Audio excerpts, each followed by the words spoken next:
Hello guys. Magandang hapon. Alas 3 na guys ng hapon. Di tayo nakapasyal kaninang umaga guys. May ginawa tayo dun sa sa bahay. Nagputol tayo ng kahoy. Gagawin natin user sa may silihan natin guys. Update natin guys itong oras na to guys ang sili natin.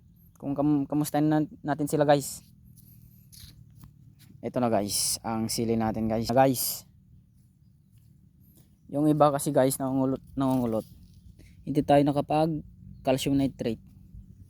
Kaya ganyan guys, kailangan ng calcium guys. Calcium nitrate. Bukas ay magpapaabuno tayo guys, tubig. Abuno na may lagyan natin ng tubig guys. Kahapon guys ay may mga stick na ganun guys. Nilagyan natin. Palatandaan na mga ganyan guys ay patay yung mga puno guys, puno ng sili. Kaya yung ano guys, kuha tayo ng punla. May sa kapitbahay natin, yung bayo natin guys na isa ay may sobra siyang guys. 6 na tray. Kunin natin yung dalawa guys, bilhin natin yung dalawa. Para may tayo pangpalit diyan. Mga namatay na mga yun guys, palatandaan. Alam natin yung mga yung dodoblin natin na guys na tatamnan guys. Ayan, nasa yan siguro guys, nasa nilagay ko kapon nasa 40 na puno guys ang ang hindi nabuhay guys. Kaya bukas guys ay magpapaabuno tayo. Ididilig natin guys. Tubig na may abuno guys.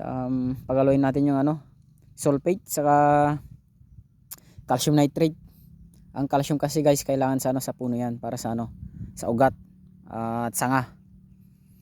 Yung sulfate guys ay mas mababa sa guys sa urea, yung nitrogen niya. 21 yung guys, 21% yung nitrogen niya guys, mas mababa para hindi mahirap, para hindi manilaw kagad yung natin guys, yung down ng guys ng sili. Kasi guys kung mataas yung nitrogen, bibiglayin natin ay maninilaw yung down ng sili guys. Kaya minsan meron ding side effect yung mga guys, sobra sa sa nitrogen, lalo na sa mga gulay guys. Kaya dapat lang, timing lang natin guys sa paglalagay ng ng mga fertilizer na granulars. Ayan guys, medyo okay naman na guys. Pati na rin yung guys, yung kamatis natin ay paabunin natin bukas guys. Tubig, tutunawin natin sa tubig yung abuno. Madami pa tayong gagawin guys dito. Maglalagay pa tayo ng user saka guys, tawag dito, yung lagay na lang natin na lighting guys ay yung wag na yung nylon, yung na lang, yung disposable na guys na lighting. Ayun guys, may nagsusunog doon. Yung balag ng taga Artacho guys, nadali din na guys, na nalno yung niya, yung pipino niya saka saka sitaw. Tapos yung niya doon, yung ampalaya.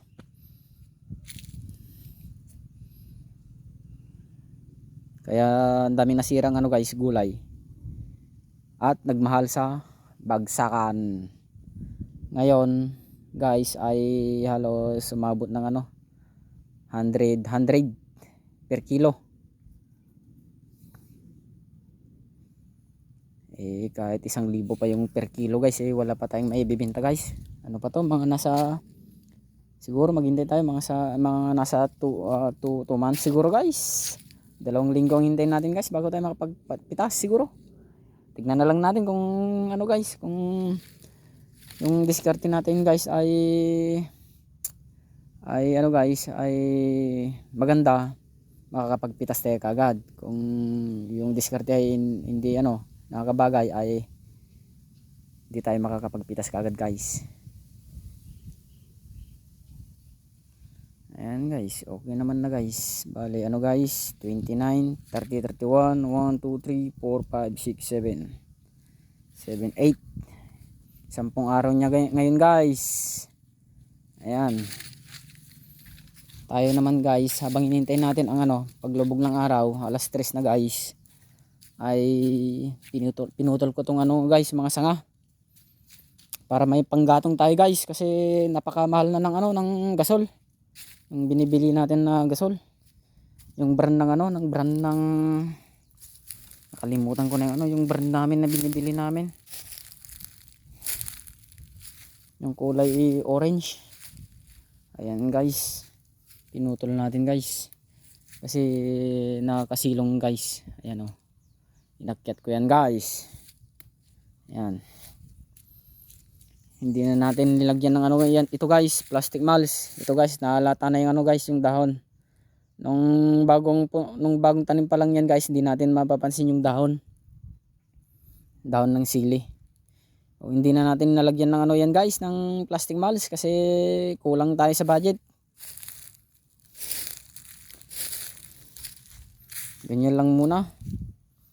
Tsaga-tsaga na lang yung yung mais na sili na ganyan guys. Makulimlim na guys, makulimlim na. Namumuna yung mga yung mga ulap. Parang mamayang hapon nagbabadyang guys, ulan. Dito sa bandang dyan guys, ulan.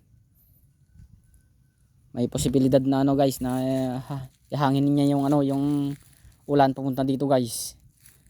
Kaya ang gagawin lang natin guys, dito tayo sa silong ay muna tayo, magsalingsing. Alisin natin yung mga ibang guys, dahon, sanga. Kasi yung sasakyan natin na kuliglig guys, hindi natin maipasok kasi basa doon. Baka may kulay.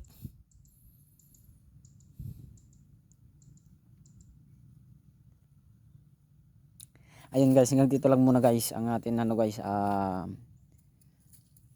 ginawang videos guys. Okay na guys. Ayan na. Wala tayong guys, yung si Foreman guys ay wala pang guys, project. Kaya tutukan muna natin yung guys, yung tanim natin dito sa bukid. Para naman guys, para mayroon tayong ginagawa. Okay guys. Tayo na magtrabaho guys. Ito, salingsingin natin to guys. Ayan, konti na lang yan guys. Ayan guys. So ayan guys, salamat sa views nyo at saka pag-like and share. Maraming salamat sa walang sawa pagsuporta guys. Na kahit papaano guys ay sa like pa lang ay nakakatulong na kayo guys. I love you.